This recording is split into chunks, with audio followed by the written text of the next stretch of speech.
नमस्कार साथियों, all India medical students association United से राष्ट्रीय अध्यक्ष भरत बेनीवाल आप सभी को नमस्कार करता हूं, क्रांतिकारी इकबाल पेश करता हूं। और जिस तरह से कि आज 8 तारीख को मेन तो एक तो पैरामेडिकल की जो डेट थी क्वार्टर में, एक तो उसके चक्कर में और लगातार जो सीएचओ के लिए काफ़ी लोगों में असमंजस पैदा हो रखा था, उसके लिए और जो कैडर बना है ओटी का और पैरामेडिकल के कई कैडर हैं, उनके लिए लगातार हमारा कल भी हम भागदौड़ कर रहे थे, आज भी भागदौड़ कर रहे थे, परसों भी सीएचओ के लिए तो रेगुलर भागदौड़ चल ही रही है।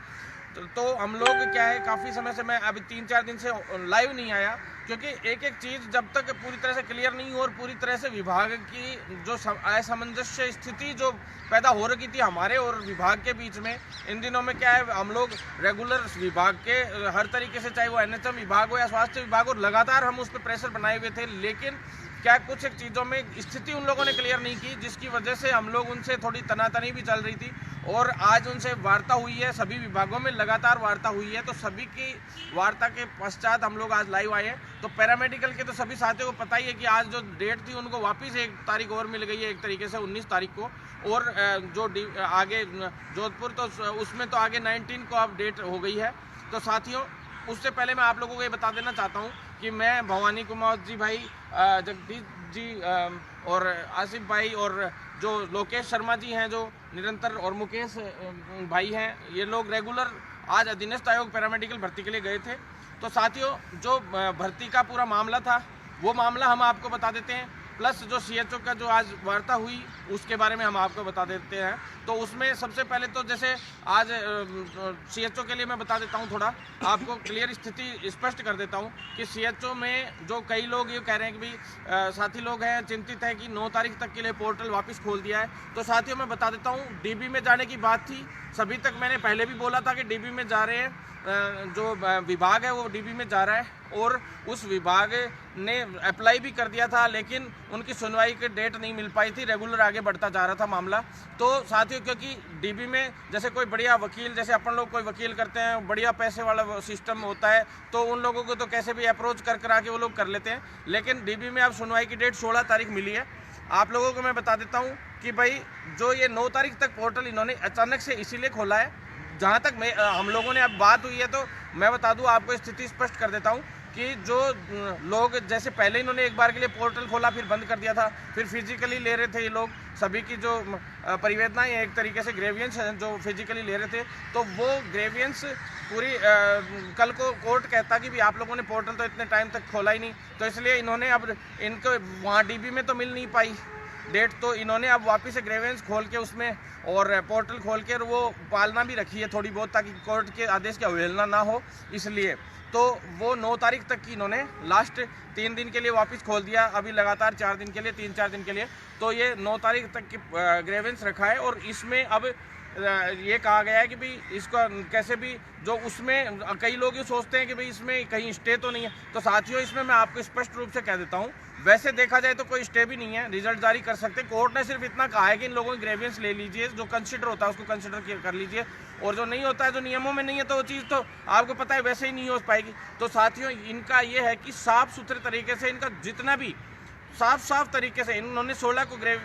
डीबी में लगाया। अभी कई लोग कह रहे हैं डीबी में गए, क्या हुआ क्या नहीं हुआ, तो डीबी की मैं बता देना चाहता हूँ। मैंने कई लोगों से ने मेरे से फ़ोन पे भी पूछा था, तो डीबी में 16 तारीख को डेट मिली है, और डीबी में अभी 9 को कल निस्तारण हो जाए तो बेस्ट ही है, 1-2 दिन में अभी रिजल्ट जारी हो जाए अचानक तो अच्छा ही है, और नहीं होता है तो 16 को इन्होंने डीबी में चले गए हैं, और लगभग डेट भी फाइनल हो गई है। उसमें ये लोग इसको करके कि भाई जितने लोगों की पिटीशन दायर हो रखी है उनकी संख्या बता देता हूँ, 103 रिट पिटीशन अभी हैं, जो मेनली जो उसके अंदर हैं। उसमें मामला इसलिए उलझ गया ज़्यादा, ये लोग डीबी में इसलिए जा रहे हैं कि 2019 और 20 के जो थे कुछ लोग जिनकी उस वक्त खारिज हो गई थी, वो पहले की भर्ती के मामले में जो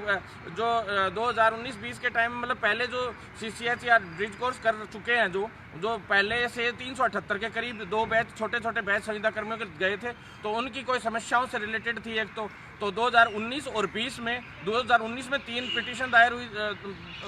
19 वालों की 3 पिटीशन अभी दायर हुई हैं, और 2020 वालों की 4 पिटीशन दायर हुई हैं। तो उसमें उन्होंने फ़ायदा उठाते हुए इन सभी पिटीशनों का कि साहब हमारा भी सेम ही मामला है ये कह के, और वो लोग इसमें घुस गए, और अब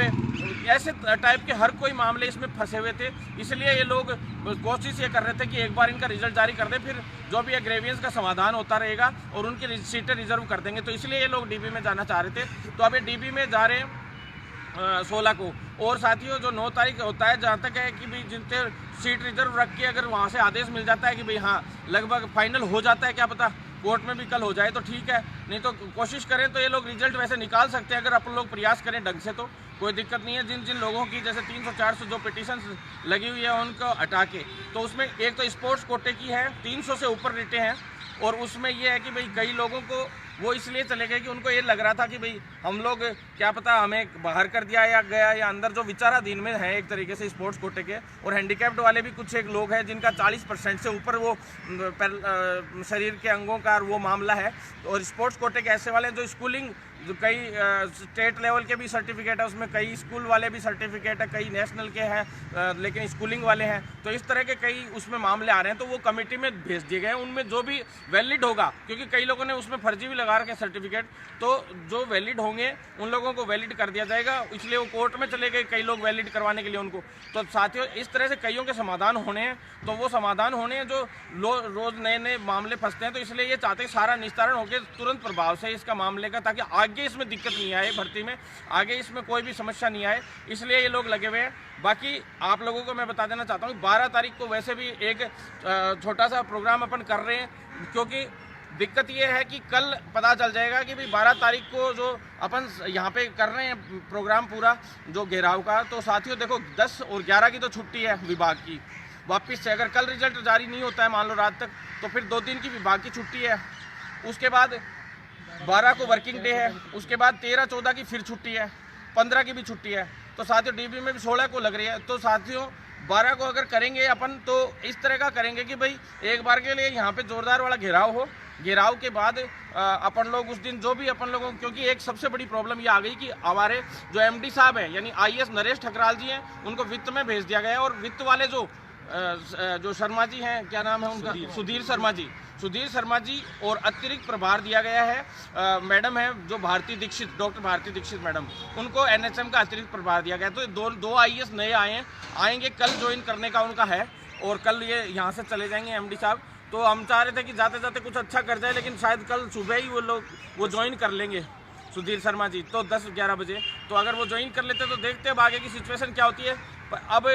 समझ भी नहीं आ रहा कि घेराव 12 को किस हिसाब से क्या करें क्या नहीं करें साथियों, लेकिन फिर भी 12 को हम लोग चाहे जितना इकट्ठे हुए एक बार के लिए अल्टीमेटम देने के लिए 12 तारीख को तो हम घेराव करेंगे साथियों, चाहे कुछ भी हो जाए, और इनको दिखाएंगे बिल्कुल पूरी तरह से। उस दिन हम लोग एक साथ में इकट्ठे होंगे, सीएचओ के साथी भी आएंगे और उस दिन पैरामेडिकल के भी कुछ साथी आएंगे, तो एक अच्छा सा यहाँ पे बढ़िया सिस्टम कर देंगे। पर उसका ऐलान कल किया जाएगा साथियों, क्योंकि कल एक बार देख लेते हैं रिजल्ट का क्या रहता है क्या नहीं रहता है। अगर रिजल्ट आ जाता है तो वैसे ही देखो होना ही है। तो पैरामेडिकल का भी अब मैं आपको बता देना चाहता हूँ कि आज हमें आश्वासन तो इसी तरह से मिला है कि भाई कल तक, आजकल में 1-2 दिन में अभी लिस्ट आने की संभावनाएं हैं, लेकिन कोर्ट का वेट कर रहे थे आज पूरे दिन। और उसके बाद जो हरिप्रसाद शर्मा जी हैं उनसे हम मिले हैं, हरिप्रसाद शर्मा जी से मिले तो उन्होंने थोड़ा सा हमें पूरी डिटेल से बताया भी था। भवानी भाई को ध्यान है पूरा, भवानी भाई आप बताइए थोड़ा सा। अपनी जो वैकेंसी है वो अटक रखी है 30 अक्टूबर 2020 को जो ऑर्डर आया था, उसमें जी, एच और ई 3 पॉइंट थे, उनमें जो रिट थी उनके कारण। दूसरा था जो 8 जो यूनिवर्सिटी है उनके रजिस्ट्रेशन के कारण, तो उस पर तो स्टे हो गया रजिस्ट्रेशन के कारण। दूसरा है जी, एच, ई, उसका अपना मामला चल रहा है जोधपुर कोर्ट में, उसमें अभी 19 तारीख मिली है। और उसके अलावा 30/7 का चल रहा है मंजू बनाम और जाहिबा का। तो ये तीनों के मैटर के चक्कर में अपनी वैकेंसी अटकी हुई है। बोर्ड आज ओनली कोर्ट का वेट कर रहा था कि कोर्ट का जो आदेश होता है उसके हिसाब से पूरी लिस्ट निकाले या फिर टुकड़ों में निकाले। तो आज जो फाइनल हो गया, अब कल का देखते हैं। कल अगर बोर्ड लिस्ट निकालता है, चाहे टुकड़ों में निकालो चाहे पूरी निकालो, कल का वेट करते हैं। फिर उसके बाद में धरना प्रदर्शन या कुछ घेराव वगैरह हो गया, उसकी अब हम आपको सूचना दे देंगे। साथियों 12 तारीख को हो सकता है घेराव करना पड़े इस मामले में, अब तैयारी कर लो। अब ऐसा कोई दिन नहीं जाएगा वर्किंग डे जिस दिन भरत बेनीवाल का प्रदर्शन नहीं होगा, आपके भाइयों का प्रदर्शन नहीं होगा, सभी का हम लोग रेल बना देंगे। अब सरकार की बहुत दिन हो गए, हम लोग कोर्ट के, देखो कोर्ट से ऊपर कोई नहीं है, ये हम मानते हैं, लेकिन विभाग है वो मजबूती से हमारी पैरवी करे, इसके लिए हम प्रदर्शन रख रहे हैं और पॉजिटिव तरीके से काम करें, इसलिए हम लोग उसको में काम करें, इसके लिए हम लोग प्रदर्शन कर रहे हैं। विभाग पे दबाव होना चाहिए, विभाग हमारी तरफ से भी, सभी की तरफ से, कि मजबूत पैरवी। और साथियों, मैं आप लोगों को बता देना चाहता हूं कि सीएचओ वाले साथी जो चिंतित है वो कल तक वो ग्रेवेंस पोर्टल का करके और फिर समाधान होने वाला है, एंडिंग पे है मामला, तो अब देखते हैं, कर लेते हैं। कई लोग चिंतित हैं तो चिंतित न हो, जल्दी रिजल्ट जारी होगा। हम लोग प्रदर्शन ऐसा कोई दिन नहीं छोड़ेंगे जिस दिन प्रदर्शन नहीं हो। बाकी सबसे बड़ी बधाई मैं आप लोगों को, जो हमारा सबसे बड़ी मेहनत इन दिनों में एक कामयाब हुई है वापस से, उसमें सबसे बड़ी बधाई के पात्र हैं हमारे आसिफ भाई भी, जो लगातार संघर्ष कर रहे थे और हम लोग लगातार, इन्होंने सबसे बड़ी बात तो मेरे पे प्रेशर रखा कि भाई साहब आप हर हाल में हमारे ओटी का कैडर का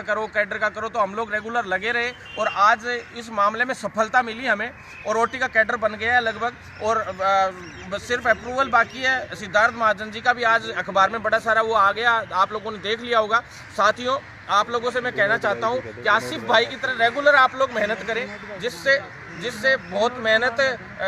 आसिफ भाई के अलावा जो विनोद भाई हैं वो भी रेगुलर इस मामले में बहुत एक्टिव रहे और ये कैडर बनवाने में सक्षम रहे। बीबीटी का, ब्लड बैंक टेक्नीशियन का, कैथ लैब का, डायलिसिस का, और आसाराम नागर भाई है जो बीबीटी के लिए रेगुलर संघर्ष रहते हैं, उन लोगों का सभी का सहयोग था, जिसकी वजह से अब रेगुलर बीबीटी की भी अब कैडर हम बनवाकर छोड़ेंगे और वो एंडिंग पे है बिल्कुल, वो भी फाइल लगभग तय हो गई, आगे पीछे ही सारी फाइलें चल रही हैं, सभी के कैडर बनवाकर हम तैयार करवा लाए हैं सारा मामला। और लेकिन आप लोगों को ठंडा नहीं पड़ना है साथियों, रेगुलर इसी तरह से माहौल बनाए रखना है जिससे इन कैडर्स में भर्तियां अब हम लोग निकलवा सके। 250 के करीब भर्तियां अभी रिक्त पद सृजित करवाए, जो इसमें जो ज़्यादा से ज़्यादा ये जो ओटी टेक्नीशियन वाले में 250 पद के करीब, हाँ 250 करीब पद हैं, उनको सृजित करके उन पर भर्तियां निकालने के बाद ज़्यादा से ज़्यादा शेयर जरूर करें साथियों इस वीडियो को, क्योंकि इसमें सीएचओ की और पैरामेडिकल की अहम बातें हैं और सबसे बड़ी बात ओटी कैडर बना है, तो इसके लिए भी। और साथियों, ज़्यादा से ज़्यादा लोग शेयर इसलिए भी करें कि अब हमें आंदोलन करने पड़ेंगे, हमें कहीं भी रुकना नहीं है, अब इस आंदोलन को इतना मजबूती से करना है कि कहीं नहीं रुके। मैं लाइव इसलिए नहीं आया, सीएचओ वाले साथियों को बता देना चाहता हूँ कि मैं लाइव इसलिए नहीं आया कि हम लोग पूरी तरह से यूँ सोच रहे थे कि विभाग से एक एक चीज़ क्लियर हो, उसके बाद लाइव आए, कि डीबी में डेट मिल जाए, उसके बाद मैं लाइव आऊँ आप लोगों के सामने, क्योंकि डीबी की डेट मैंने बताई थी 5 या 6 को हमें मिल जाएगी। ये काफ़ी समय से प्रयासरत थे, लेकिन वो डेट नहीं मिल पाई, अब बीच में वर्किंग डे नहीं थी और डीबी कभी कभी बैठ पाती है, ये रेगुलर नहीं बैठती है, तो इसलिए भी दिक्कत आती है। तो साथियों, डीबी का अभी 16 तारीख का फाइनल हो गया है, तो इसमें 9 का 10 का होना है तो ठीक है, नहीं 16 को वैसे भी समाधान होना है। और एक प्रेशर बनाने के लिए हम सांकेतिक प्रदर्शन यहाँ पे आक्रमण एक तरीके से 12 तारीख को छोटा मोटा करेंगे, उससे सरकार तक ये मैसेज पहुँच सके कि हम किसी भी हाल में, हमें रिजल्ट चाहिए और हमें हर हाल में रिजल्ट चाहिए। नए आईएएस अधिकारी हैं, उन तक भी ये बात पहुँचा देंगे जो आप भी ज्वाइन करेंगे। तो साथियों, ये चिंतित ना हो कि नया आईएएस आ गए तो उसको समझने में 2-3 दिन समझने में लग जाएंगे ज़्यादा से ज़्यादा, तो भी अपना रिजल्ट जल्द से जल्द आना चाहिए। आज विभाग में बात हुई तो वो तो कह रहे हैं कि 20 से पहले हम हर हाल में आपका रिजल्ट निकाल देंगे। डेट पे डेट देना, सुनना हमारा काम नहीं रह गया है, कोर्ट की वजह से बार बार हमें सुनना पड़ता है कि कभी ये आगे ये डेट खिसक गई, वो डेट आगे खिसक गई। अगर कोर्ट नहीं हो तो आज तक के इतिहास में अगले दिन हम लोगों ने जिस दिन प्रदर्शन किया उसी दिन हम रिजल्ट लेके उठे हैं, उसी दिन हम ऑर्डर लेके उठे हैं। तो साथियों, ज़्यादा से ज़्यादा शेयर करें वीडियो को और हम लोग मजबूती से इस मामले को शेयर ज़रूर करना साथियों, जितने लोग जुड़े हुए हैं, क्योंकि ये इन्फॉर्मेशन सब लोगों तक जानी चाहिए। ये विभाग ने, अब ये मान लो एनएचएम विभाग ने सिर्फ ये गेम खेला है थोड़ा सा कि भाई ये मान लो, मेरे को तो ऐसा लगता है कि उन्होंने गेम खेला है कि भाई ये पोर्टल अब खोल दिया, अब ये भी दिखा देंगे वो लोग कि हमने पोर्टल भी खोला था, सारी चीज़ें। ग्रेवियंस वैसे फिजिकली सभी की ले ही ली थी, निस्तारण सभी का करने के है ही, हो ही गया है लगभग, और ज़्यादातर का तो हो ही गया है। और जो स्पोर्ट्स वाले हैं, इनकी सभी की सीटें रिजर्व रख के डीबी में यही रख रहे हैं ये लोग कि इनका सभी का रिजर्व रख लो सीटें और बाकी पे हम रिजल्ट निकाल लेते हैं। ये क्लियर डीबी में रख देंगे ये लोग और क्लियर तरीके से अपने पक्ष में जहाँ तक है रहने की उम्मीद है। साफ कहा है विभाग ने कि चाहे हमें सुप्रीम कोर्ट तक भी जाना पड़ेगा तो भी हम जाएंगे, लेकिन इसका रिजल्ट जारी करवा के रहेंगे। ये साफ शब्दों में आज जाते जाते एमडी साहब ने कहा है कि मैं जा रहा हूं, लेकिन मैं तेरे को स्पष्ट रूप से कह के जा रहा हूं कि पूरा काम कंप्लीट है, सिर्फ रिजल्ट शो होना बाकी है और उसमें अब टाइम नहीं लगना, सारे निस्तारण भी हमने कर दिए हैं। तो साथियों चिंतित ना हो, कई लोग चिंतित हैं तो वो चिंतित ना हो, सभी साथी लोग मजबूती से साथ दें। जिस तरह से आज कैडर बना है, कई काम हम इन दिनों में करवा के लाए, निजीकरण पूरी तरह से हटवा दिया, बहुत सारे ऐसे काम हैं जो रेगुलर हम करवाते जा रहे हैं, वो सारे के सारे काम अब इसी तरह से होते रहेंगे। आपका भाई पूरी तरह से एक्टिव है, बस साथ बनाए रखें, ज़्यादा से ज़्यादा वीडियो को शेयर करें, यूट्यूब फेसबुक सभी पे फॉलो करें, ताकि रेगुलर हम भी मजबूत होंगे तो आप लोग मजबूत होंगे। साथियों सभी साथी कल मैसेज दे दिया जाएगा 12 तारीख को घेराव में, क्या करना है कि नहीं करना है, किस हिसाब से करना है, क्योंकि अभी नया आईएएस आ गया है तो अपन को उस हिसाब से अब काम करना है। हालांकि आप चिंतित ना हो, पीडी सर है वही सारी भर्ती देख रहे हैं सीएचओ की, आपको टेंशन लेने की जरूरत नहीं है।